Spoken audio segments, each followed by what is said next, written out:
మంది రైతులు ఉన్నారు చూడండి, మొత్తం రైతులు వీళ్ళంతా. అవతల సోయాబీన్ అమ్ముతున్నారు, అక్కడ కొంత రంగు మారిన సోయాబీన్ వాళ్ళు అక్కడ సమస్యల్ని చూస్తున్నారు. అక్కడ కూడా మనం వెళ్ళే ప్రయత్నం చేద్దాం, ఒక ఇద్దరు ముగ్గురితో మాట్లాడిద్దాం. అందరు రైతులేనా? రైతులేనా? ఎట్లుంది సిచ్యువేషన్, ఎట్లుంది అంటే మీరు కొంచెం అవగాహన ఉన్నోళ్ళు కదా, పాపం ముసలోళ్ళు వాళ్ళు వీళ్ళు కూడా వచ్చి కూర్చొని పోతున్నారు. వాళ్ళ ఓటీపీ పెడతాడు, కొద్దిగా పైసలు ఉండయి, ఆ ఫోన్లు కూడా ప్రాబ్లం అవుతున్నది, ఇంకొకరికి ఇవ్వాలంటే కూడా కష్టం అవుతున్నది. ఇక వాళ్ళకు కూడా పెట్టుబడి పెట్టిన దానికి రాకడకు పోకడకు వాళ్ళకు కూడా ఇబ్బంది అవుతుంది. చదువుకున్న వాళ్ళే కష్టపడుతున్నారు. ఈ ఆడవాళ్ళు చదువు రాన్న వాళ్ళు రక్షణ కూడా బాగానే ఉన్నారు కదా, దాంతో బాగా మందికి ప్రాబ్లం అవుతున్నది. సమస్య ఎక్కడ ఉంది? ఇంత ఘోరంగా ఎందుకు తయారైంది? ఈ బుకింగ్ చేసుకోమంటున్నారు, కానీ అక్కడ ఏమవుతుందంటే ఏ రోజు అవుతున్నదో ఆ రోజు చేసుకోమంటుంటే ప్రాబ్లం ఎక్కువవుతున్నది, దాంతో ఎక్కువ ప్రాబ్లం అవుతుంది. వచ్చిన తర్వాతనే చేసుకోవాలి, వచ్చిన తర్వాతనే చేసుకోవాలి, ఫింగర్ ప్రింట్స్కి ఇచ్చి మళ్ళీ అప్లై చేసుకోవాలి. అట్లా అంటే మళ్ళీ ఇటు బండి ఉంటుంది, మళ్ళీ అటు అక్కడ పోవాలా, ఇబ్బంది అయిపోతున్నారు. ఒక్కళ్ళు అటు తిరగాల చేయాలంటే కూడా ఇబ్బంది అయిపోతుంది. సరే, అదొక సమస్య. ఇప్పుడు చేతికి ఇక్కడికి తీసుకొచ్చిన తర్వాత సరిగ్గా చూస్తున్నారా, అంటే తీసుకుంటున్నారా, కొనుగోలు చేస్తున్నారా? కల్టివేటర్స్కి మైచర్ ప్రాబ్లం ఎక్కువ ఉన్నది, ఎందుకంటే ఈ సంవత్సరం వర్షాలు ఎక్కువ ఉన్నాయి, చలి ఎక్కువ ఉన్నది. ఇప్పుడు చూస్తున్నాం ఎందరో మంది పంట పండించారు, ఆరేసుకుంటున్నారు. మొన్న సర్క్యూట్ తోటి మొత్తం పత్తి అంతా కూడా కాలిపోయింది, పండించిన పంట కూడా అట్లా బాగా నష్టం అయిపోతుంది రైతులకు. ధరలు లేక మళ్ళా ఇట్లా ప్రాబ్లం అవుతుంది, ఎండబెట్టుకుంటే కూడా ఆడకుండా అట్లా నష్టం జరుగుతుంది వాళ్ళకి పాపం.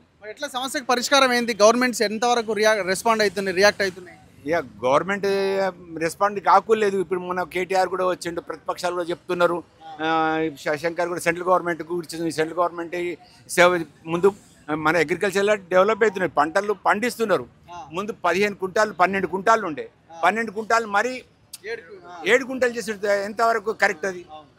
అది మనకి ఇంకా 15 దాకా తీస్తున్నారు. ఒక్కొక్కరికి డబల్ క్రాప్ వేసి ఇచ్చి 2 సార్లు నీళ్ళు ఇచ్చి ఒక ఎకరానికి 15-20 కుంటాల దాకా పండిస్తున్నారు. అయినా కానీ దాన్ని ఇంకా తగ్గించేసరికి ప్రాబ్లం బాగానే అవుతుంది. Right, thank you. ఇంకెవరైనా మాట్లాడతారా రైతులు? సో కన్క్లూడ్ చేద్దాం. సో మీరు చెప్పాల్సిన ఫైనల్ వర్డ్ ఏంటి? ఈ కుట్రలు ఏవైతే భారతదేశ వ్యవసాయ వ్యవస్థను నాశనం చేయాలని ఏదైతే కుట్రలు జరుగుతున్నాయో అది మంచిది కాదు, దేశానికి అరిష్టం. రైతు ఏడిచిన రాజ్యం బాగుపడదు, ఎద్దేడిచిన వ్యవసాయం బాగుపడదు అన్నట్టుగా ఇప్పుడు ఎడ్లు పోయినాయి, ట్రాక్టర్లు వచ్చినాయి. ఇప్పుడు వీళ్ళు తీసుకుపోయి మొత్తం మల్టీనేషనల్ కంపెనీల చేతులల్లో భారతదేశంలో వ్యవసాయ భూమిని మొత్తం అంటగడుతున్నారు, బంగారు ప్లేట్లలో పెట్టి ఇచ్చే ప్రయత్నం జరుగుతూ ఉన్నాయి అన్ని ప్రభుత్వాలు, అన్ని రాజకీయ పార్టీలు, నాయకులు. కానీ ఇక్కడ అంటే వీడికి వచ్చిన తర్వాత చాలా క్లియర్ అయింది. హైదరాబాద్లో కూర్చున్నప్పుడు ఇంత క్లియర్గా నాకు అర్థం కాలేదు. వాస్తవంగా ఆదిలాబాద్కి వెళ్ళి 10 మంది రైతులు వచ్చి రైతు స్వరాజ్య వేదిక వాళ్ళు పెట్టినటువంటి మీటింగ్కి వచ్చి చెప్పిన కాడుకుని ఇక్కడికి వచ్చి ప్రాక్టికల్గా చూస్తే ఇది చాలా క్లియర్ కట్గా రోజుకింత పాయిజన్ ఇచ్చి చంపుతున్నారు. అంటే దాన్ని అంటే ఎట్లా అంటే అసలు వ్యవసాయం అంటేనే భయపడే స్థాయికి తీసుకుపోయి ఈ వ్యవసాయం మొత్తం వీళ్ళందరినీ తీసుకుపోయి కార్పొరేటర్ల చేతులలో పెట్టేటువంటి ప్రయత్నం అయితే చాలా క్లియర్ కట్గా కనబడుతున్నది. అంటే ప్రతి అడుగు ముంగడికేస్తే ఏదో ఒక ఇబ్బంది, ఏదో ఒక కష్టం, ఎక్కడనో దగ్గర ఆర్థిక నష్టం కావచ్చు. అసలు ఈ వృత్తినే మొత్తం వదిలిపెట్టేటువంటి సిచ్యువేషన్ వస్తుంది. కాబట్టి దీన్ని ఏంటంటే ఈ సైడ్ కాకుండా చేస్తే ఇప్పటికే నిరుద్యోగ సమస్యతోని జనాలు ఆగమవుతున్నారు.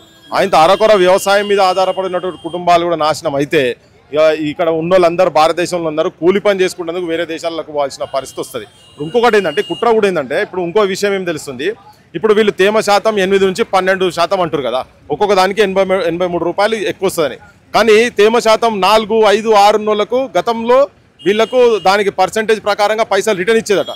ఇప్పటిదాకా అది ఇంకా స్టార్ట్ కాలేదు, ఇప్పుడు అది చేయలేదు, అది ఇచ్చే పరిస్థితి కూడా లేదు మళ్ళా. సో బయట మనకు చెప్తున్నది ఒకటి, వీళ్ళు ఇక్కడ ప్రాక్టికల్గా జరుగుతున్నది ఒకటి. సో ఇక్కడికి వచ్చినాక చూసిన తర్వాత ఈ వ్యవసాయాన్ని కాపాడాలి. మన భారతదేశ ఖాళీ పత్తి ఒకటే కాదు, సోయా కావచ్చు, తర్వాత వడ్లకు సంబంధించిన కావచ్చు, ఇవన్నీ అందరు రైతులను కూడా కాపాడాల్సిన బాధ్యత ఉన్నది. మల్టీనేషనల్ కంపెనీస్కి ఎక్స్పోజ్ అయ్యి వాళ్ళు ఎట్లా చెప్తే అట్లా వాళ్ళకు తలకాయ దించితే మాత్రం భారతదేశ వ్యవసాయం తల తీసినట్టే జరుగుతుంది. కనుక అది ఆపాల్సిన అవసరం ఉంది. తక్షణం గవర్నమెంట్స్ రెస్పాండ్ కావాలి. చాలా దారుణంగా ఉంది సిచ్యువేషన్. రైతులను కాపాడాల్సిన బాధ్యత మీదే. ఈసారి రైతులు అప్పుల పాలవ్వబోతున్నారు. వాళ్ళు కనీసం బతకడానికైనా అవకాశం కావాలంటే ప్రభుత్వాలు ఇమీడియట్గా రెస్పాండ్ కావాల్సిన అవసరం ఉంది. కెమెరామెన్ పాషాతో రఘు, మనం ఆదిలాబాద్ మార్కెట్ నుంచి మనం మాట్లాడుతున్నాం. చూస్తూనే ఉండండి మన తొలి వెలుగు.